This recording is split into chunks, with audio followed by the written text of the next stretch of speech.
Përballja gjyqësore mes ish bashkëshortëve dhe Meta Kryemadhi dhe SPAK që i ka vënë në akuzë vazhdon. Dy të pandehurit kundërshtojnë provat e prokurorisë që faktojnë akuzat e korrupsionit, pastrimit të parave dhe mos deklarimit të ardhurave. Këtë seancë ish presidenti i kërkoi gjykatës t'i përligjë avokatin Bujar Musta në vend të mëparshmit Kujtim Cakranit.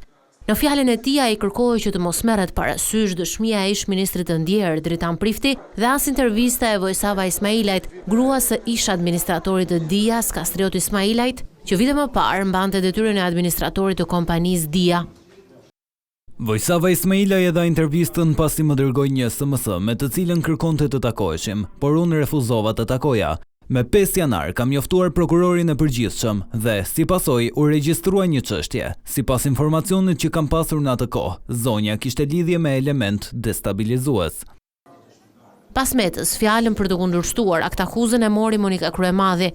Ajo pretendoi se mënyra se si SPAK ka siguruar provat është e palishme, sepse ato janë ekstraktuar nga telefoni i saj sekuestruar kur Kryemadhi ishte deputete e Kuvendit. Organi i akuzës nuk duhej të vinte për kontroll në banesën time. Pasi unë isha deputete, organi i akuzës e dinte që ne jetonim në një banesë. Organi i akuzës e dinte që kur është bërë kontrolli, është kontrolluar dhoma ime e gjumit, pavarësisht se ishte në emër të Fatime Kryemadhit. Sekuestrimi i atij telefonit duhet të shpallet i palishëm dhe provat e nxjerra prej tij si të pavlefshme. Akuza është shumë seksiste. Për çdo veprim e pas kam bërë unë. Pra, del që unë pas kam qenë shërbëtorja. Bashkëpunimi im me Ilir Metën janë vetëm 3 kalamajt. Ilir Meta kishte hallin e Shqipërisë.